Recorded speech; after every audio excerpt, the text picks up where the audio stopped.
I wanted to start the video by quoting a poem that a character from this book mentions, and the poem is called If They Chop My Body Open. However, I didn't manage to find the text.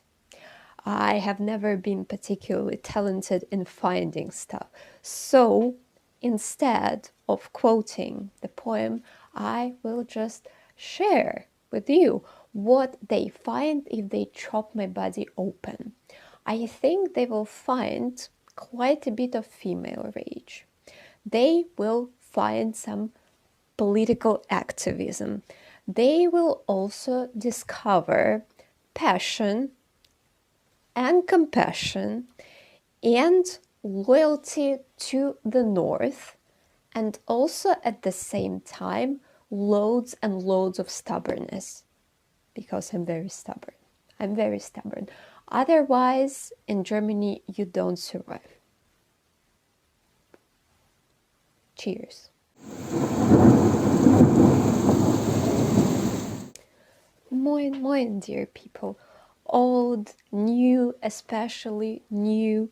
Welcome to this channel. I'm Anna of Northern Germany, a survivor, a fighter, a writer, and I am very happy to see everyone and my friends and the friends of my friends and my relatives. And I'm happy that this video found you, or you found this video and you thought that possibly the topic might be interesting for you. On this channel, I am talking about things that interest me, such as books, politics, but just a bit of politics because too much politics drives me crazy and I already have depression going on the background, but now I'm fine, I'm on the pills, I'm in the remission, I'm getting there, and you will. And also, I'm talking about mental health. And sometimes these two things, books and mental health, they unite for the series of videos which I call Mental Awareness Through Literature. And you can watch my previous videos. The latest one was dedicated to Haruki Murakami and the Norwegian woods, and there was quite a lot that I had to say about this book in the context of mental health awareness. And today I brought you this book, The Smell of Other People's Houses. You can see me reading this book in my old vlog, something like about recovery after I finished my German course. I think it was in the end of October, the beginning of November. And I have been thinking if I want to do a video about this book or if I don't want to, but I think right now I feel like discussing something cozy and nice and something also educational, because cozy and nice is just flat, it's nothing. But when you can learn something from it, here we go, here we go. My therapy session is literally in an hour. Let's bet if I will manage to film this before my therapy session. I actually don't think so, because so far I declared that this is the misery day. I've been having a miserable day and I think it will not work out and then it will get dark. Okay, you don't even need this information. Let's pass over to the video. What can we find in this book if we talk about mental health awareness through literature?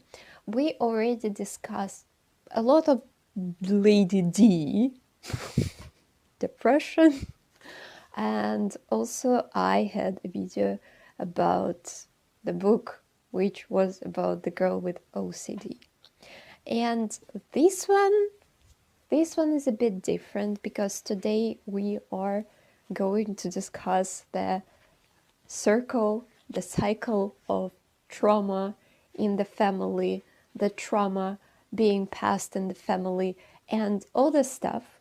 Because this book, and yeah, as always in the series, I present the book shortly, what this book is about, where it is set, and if it looks attractive to you, you can read this book, you can put this video on a hold and maybe read the book and then be back to the video.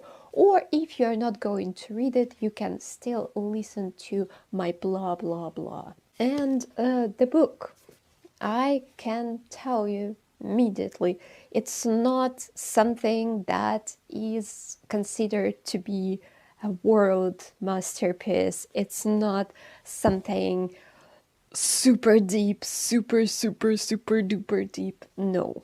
Of course, we all talk about tastes, and this book has quite some drawbacks, I would say, because this book is written by an author who is better at writing short stories, I think, and it shows. It's like, it really shows that she's better at writing short stories. This book has lots of POVs, and at least one POV, I think there are 4 of them, at least one of them is redundant. One of them is too much. I would have got rid of it altogether. But I think maybe she included it to tie everyone together. And the book, coming of age novel, this book is about children, well, not exactly children, teenagers, and they are growing up in Alaska. And it's very unusual because, yeah, it's not something as standard American coming of age novel. And these teenagers, they are not having the best time of their lives, and they're facing quite serious problems, I would say. And there are a couple of plot twists that I didn't like, but I think generally it gives a good impression. So all these teenagers, the 4 of them, there are many more characters, but they are not included into POVs. Their lives entwined together. And I would say in this book, kids are much smarter than adults. And really, it's very funny because a kind of conservative society is described in the book. And in the conservative societies, it is believed that children are stupid. They are not supposed to be taken into consideration. Their opinion is not supposed to be asked. This is how I grew up. Still, sometimes I have to remind myself, Anna, you're a grown-up person. You can say something for yourself. You can talk about your feelings. You can say what you want or what you don't want. But still, since I grew up in a conservative culture, sometimes I really still have to remind myself about that. And here, the conservative culture, children are not taken seriously, but children, as it often happens, have to grow up by themselves and break this trauma cycle. This book can also be interesting historically wise and geographically wise. I learned some stuff from this book. For example, yeah, it sounds a bit stupid, but I know a lot about Alaska as Russian, and as a Russian person, we're always told we study how and when Alaska was sold to the United States, and I know that quite well. What happened to Alaska after, I don't quite know.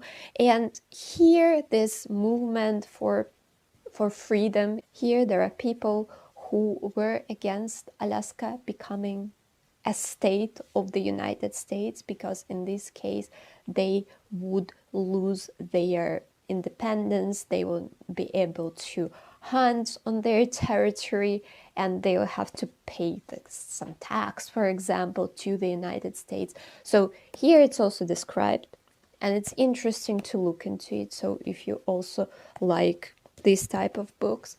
And yeah, I don't know if I managed to advertise this book. Sometimes I manage, sometimes I don't. But this one, I really enjoyed it. I really enjoyed it. This is the main thing that I want to say.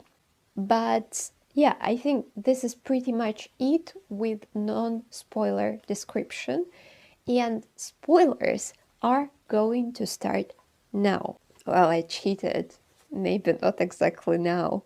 Now there will be a short word about the cycle of trauma. What is a cycle of trauma?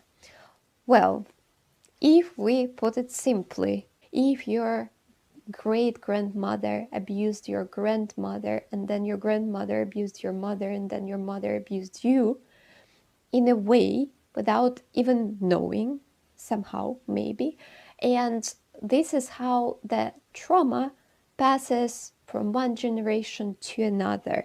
For example, if the physical abuse is normal in your family from the very beginning, some parents might think that, yeah, I was whipped, I was punched by my parents, and I grew up all right, and I will do the same to my kids because my parents had done this to me. But the other situation, when your parents or you say, no, I think the cycle of trauma must stop right now. And here I did a bit of research because for me somehow this topic was something a bit between science and also spirituality. And I asked my friend, who is actually a psychologist, if it is like a scientific thing. And she said it is a thing, but it's a bit difficult to resolve like all these patterns and to understand how it all works. So people seek explanation in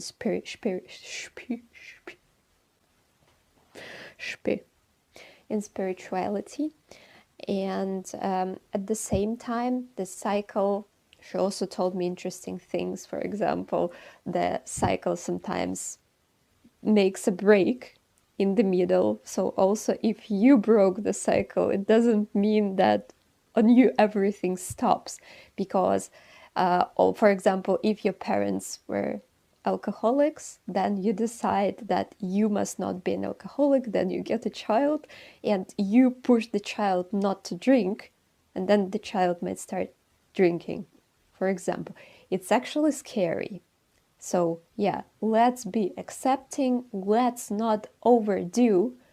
Cycle breaking is important, but don't bend this into the opposite direction, you know. When it is too much, it is too much, you know. No spoilers. This book is presenting us with stories with like so many teenagers you cannot even imagine, but I'm going to talk about mostly two characters. There are 3 POVs which are female and 1 male. One female POV, let's just pretend that it didn't exist. One POV is about 3 brothers represented by one, the eldest brother, and this line is slightly more interesting, but also the plot, like, you know, related to these 3 brothers, like some plot twists in the like towards the end of the book, I really question. But I thought, is it even legal? What is going on there? But maybe it was legal, because those are 1970s, I guess. So yeah, if you are interested what I'm talking about, you can also you can look into this book. It's not exactly what I want to talk about. I want to talk about the 2 female POVs. about Ruth and her family, and about Dora and her family. And let's start maybe with Ruth. And Ruth, I think she is 16 years old, and she is a real cycle breaker. Her story starts sadly, or very dramatically. She was living with her parents. She was happy. She wanted to be a ballerina, and her father really supported her. He bought her some fancy clothes for dancing ballet. Know what those are? I'm quite far from ballet. Although I love ballet, I'm Russian. And she had a mother, she had a home, and there is a wonderful scene with a deer heart, also if you're interested, because her father was a hunter, but he also fought for the rights of the native people in Alaska, although he wasn't native himself, and he died in an airplane crash. This is actually an interesting plot line because from what I heard, there are people from Alaska that still air crashes are quite frequent in Alaska, and I wonder what's the reason for that. Or maybe it's not maybe it's not true. Maybe it's not true. I don't know. And when he died, her mother broke, and she ended up in some kind of mental asylum, which was not the mental asylum exactly. And she ended up at her granny, plus her freshly born sister, because the husband died and mom couldn't handle it, and I will explain why she couldn't handle it. And the cycle of trauma is quite wide in the case of Ruth. So she had her granny with trauma, she had her mom with trauma, and she was successfully past this trauma. Yes, she was successfully past this trauma. I'm a linguist, by the way.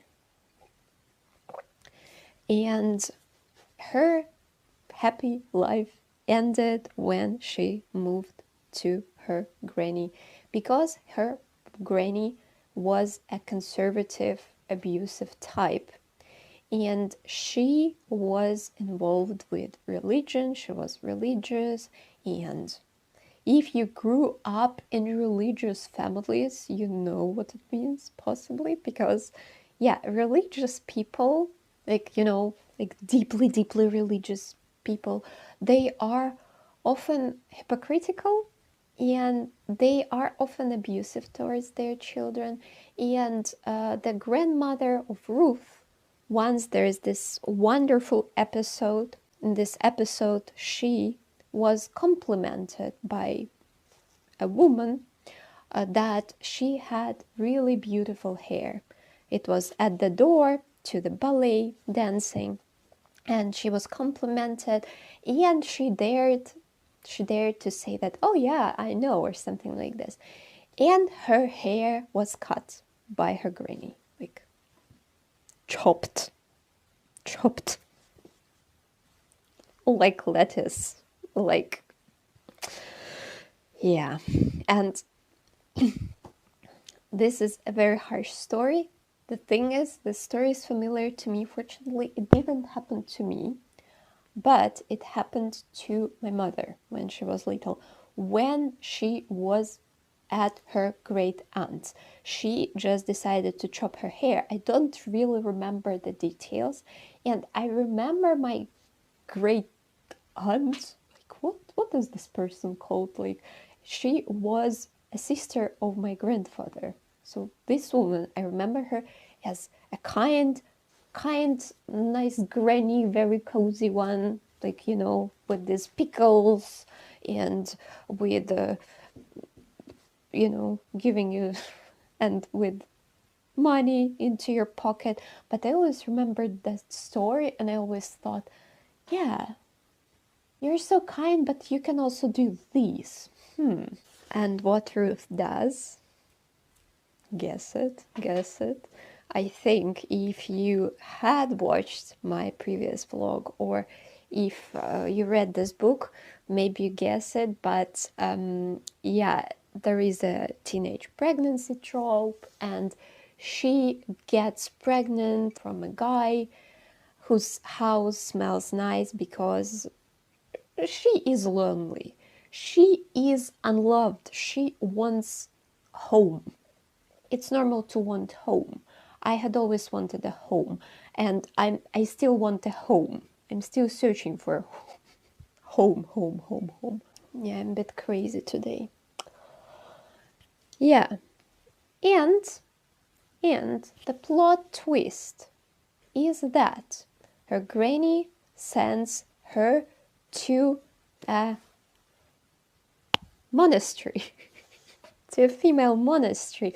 What are we talking about? Are we in the times of Peter the First? For her to give birth secretly, or geheim, the German word, secret. What the heck is that? And in this abbey, in this monastery, Granny had grown up because her mom had died and her father abandoned her. The cycle closed. How nice. And also I will mention a couple of really wise kids in this book, maybe closer to the end of the video. But Ruth wasn't, unfortunately, one of those. And yeah, we cannot blame her. She wanted a home, and her mother, well, she went a bit insane, and she didn't even recognize her. Like when her name was mentioned once in the book to her mother, she was just off. She didn't recognize her, and she had a very difficult life. And also at the same time, her mother fled from her mother, Ruth's grandmother. She got married. She got married to flee from the house. I also have such a story in my family. And I fled to Germany instead of getting married. I don't know, cheer for me. Why am I pouring the tea on everything today?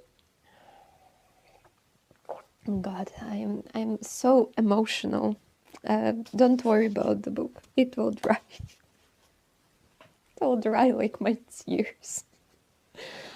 Yeah, so she fled. She got married to get rid of her mother. How do you like this idea? Yeah, you are free. Like, you can write about it in the comments. There is open space. I personally believe that putting your life into someone's hands is not the best idea. It's a way, yeah, it's a way to flee quickly, possibly. But then you need to, you need to work on it to become independent, because otherwise you might end up as Ruth's mother. And how Ruth closed the cycle? Well, she sent the baby to the adoption, but she also chose the family by herself. She chose the family with a bit of magical thinking. She saw a family who brought the flowers in a whiskey bottle, and this is what her mom did. She put flowers into whiskey bottles when she was still sane. And this is also very interesting how she broke the cycle. She named her baby after her grandmother, and her grandmother also, well, she did, I think she apologized from what I remember, but I think it's rather a happy ending, because it's not what usually happens in these situations, because people are so stuck in their trauma they cannot ask for an apology. And people who are being traumatized, they don't even realize that they're being traumatized. But here, she gives birth, she puts the child into adoption, and she returns, and they're all happy, and she became wise, and woohoo! There is a huge rain cloud floating towards us. Love it. But what I also must say, this situation is a bit far-fetched, possibly because in this case her granny, by the end of the book, she also makes a step towards her. And we understand that in normal life it doesn't happen always, far from always. And also if you watched Encanto, for example, was also, I remember we watched it with my friend, my psychologist friend, and she was raging because also the situation, like in the end, when her granny, the granny of the main character, comes up to her and apologizes. Normal life, they don't do that. I swear. I already accepted that my family stays as they are because this is what is comfortable for them.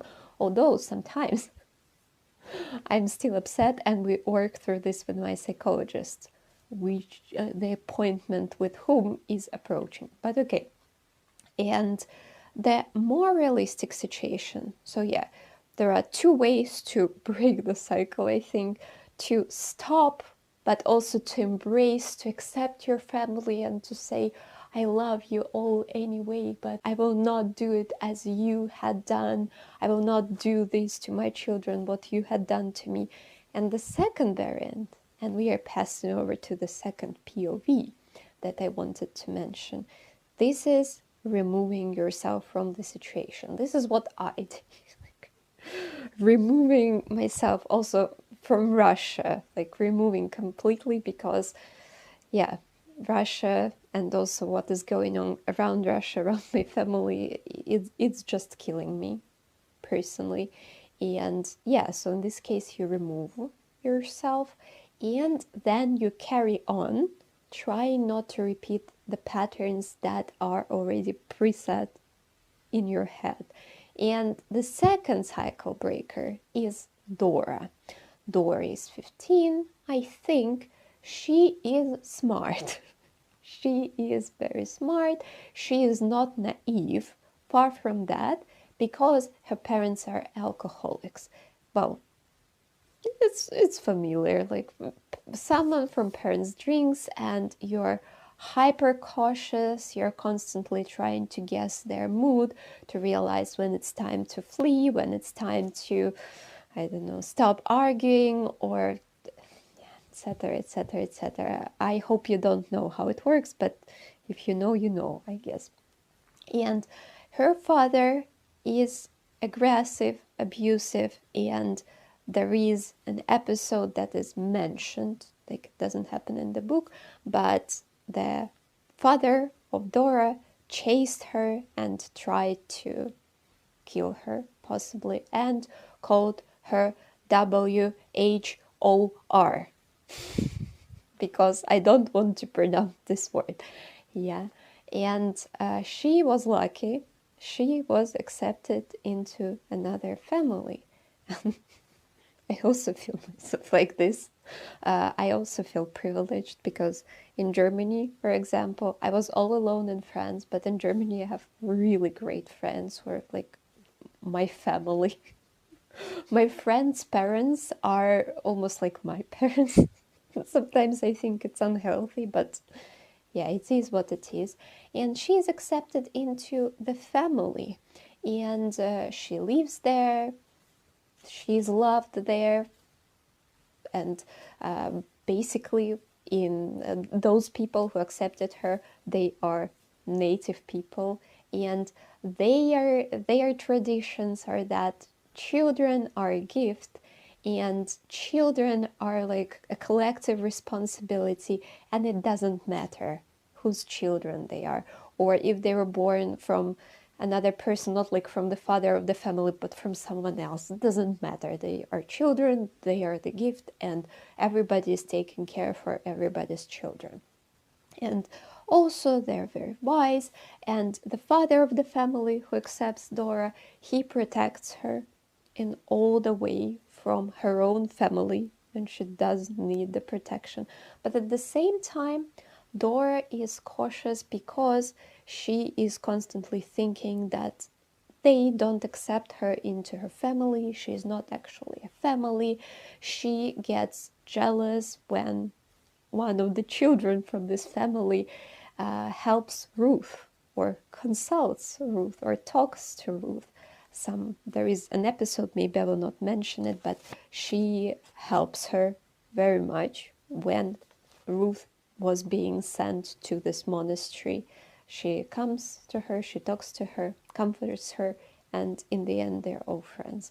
So yeah, she becomes jealous. Dora becomes jealous when this girl is talking to Ruth, and it turns into a secret between this girl and her father and her family, and Dora starts thinking that they don't want her in this secret because she is not family. And of course there is no reason for her thinking that, because the family has accepted her, really accepted her. They prepare her favorite food, they take her along to their fish camp that they're doing all together every summer.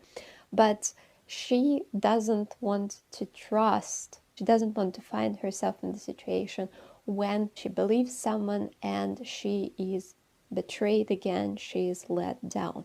And her journey is all book long to learn how to trust people, because I also want to believe that there are more good people than bad people in this world, and that she was loved, she was protected by the new family of hers, she was accepted, she was very lucky, and also she was taken care of, although yeah, she was not of age yet, and she had an example, a healthy example of the family for her for the future to also break the cycle. And there is a very dramatic episode that closes her arc of the character when her father returns from jail. Like, he was in jail like multiple times, and he returns and he hurts her mother, and then he comes after her and he wants to shoot her. And Dora says that, shoot me. I just never want to see your face again. And the father is shocked. Wow, the victim is not scared.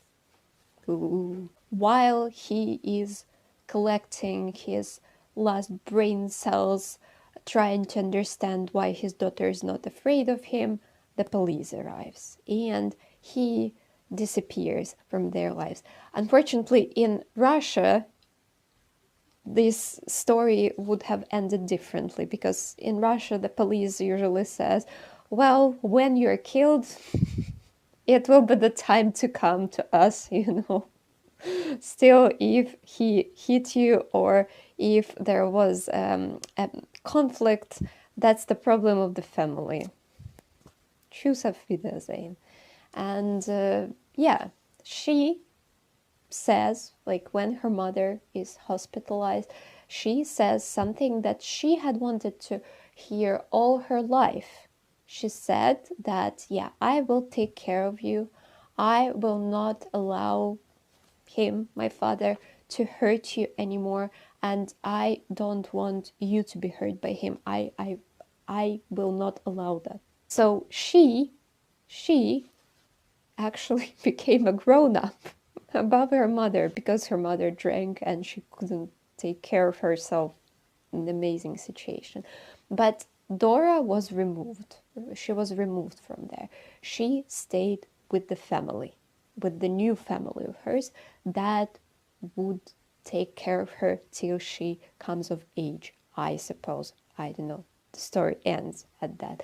And this pattern is slightly healthier, I would say, because, as I had already mentioned, yeah, people change, but let's accept that they don't change as often as we would want them to change. And I'm more Dora than Ruth in this story, I think. Maybe because I had a similar story in my life. I don't know. I think half of my tea was consumed, half of my tea is all over the place. I don't know what is going on today. And also I wanted to mention two characters who are kids, but who are really wise. One of them, the girl with amazing name, Dumpling, from the family who adopted Dora. And her quote that, yeah, that really impressed me, that I really liked, is that what was the conversation, like what Dumpling said. And she said, your baby, as if it's not a horrible, ugly secret, but just a fact. Maybe even something sweet. When they discussed the baby, because Ruth was pregnant and she was sitting at the bus stop to be ready to be sent to the monastery, and nobody came to say goodbye to her from her family, neither her granny nor her little sister. She was sitting there all alone, and Dumpling, what an amazing name, came to comfort her, to talk to her. There was also the conversation went further, and Dumpling was a native Alaskan and Ruth wasn't, and they discussed these perks of being natives. And Dumpling says that, yeah, it's not bad to be a native. And Ruth says, well, even if people talk about you. And Dumpling says an amazing thing. Does all this talk come from the same people who would send you away for something as silly as this? She asks, pointing to my belly. I think it's amazing. This child is so wise. Why people talked about them, I don't know exactly the background of the story. Maybe because there are these cool people who are non-natives, and there are these natives who do fish camp, who kill whales and other stuff. Maybe because of that. So I cannot say for sure. And another character, name is Zelma or Selma. I don't know how to pronounce it correctly. I knew a Turkish girl named Zelma. Maybe if she's not Turkish, it's rather Selma. But okay, you can correct me in the comments. And this girl, she sends a letter to Ruth, and Ruth she thought that everyone was disgusted about her, about the fact that she got pregnant. Oh my God. And Selma sends her a letter, and her quote, we don't have to be blood to be family. And this girl, she has a very interesting story, because she was dropped by her parents in the toilet, and they even attempted to kill her, to murder her, but she was saved by a person, and she was successfully adopted. And she's described as the person who decided that she would live and enjoy this life from the very moment that she would fight for this opportunity to live, from the very moment when she was born. And this is very interesting. I think I would have wanted to learn a bit more about Dumpling and Selma, because you can learn a lot from them. To break the cycle, people around you are also crucial, because when you look at them, you learn, and you are also embraced, you're supported. Sometimes it happens that your family doesn't accept you, but your friends do. And this is a great example. And also, yeah, another thing, children are sometimes wiser than adults who are stuck in their trauma or who are stuck in their desire to be above the child, to be the authority over the child. And yeah, when you think too much about yourself as an authority, you just lose this authority altogether. That's my opinion. Okay, I think it's always, as always, a huge video, but whatever, I think I just gave up to fight against my I just gave up to fight against my desire to blah blah blah blah blah non-stop. This mental awareness through literature is a serious topic, but I enjoy making it. I hope you enjoy it at least a bit. And if you learn something useful, I'm very happy. And yeah, be a cycle breaker in your family. I'm sure you're strong enough to do that. Don't overdo. Don't press too much. Don't abuse your children in another way, as with alcoholism, as I had mentioned a bit before. And yeah, I think that's it for today. Thank you for watching. Thank you for everyone who subscribed after the previous video. I think some more vlogs will definitely come about me struggling in my dearest northern Germany. And right now in northern Germany it's cloudy, although it was very bright and sunny in the morning, and I got frozen at the bus stop and I came home to make this video for you. And I'm wishing you love, love, and peace, peace. Tschüss.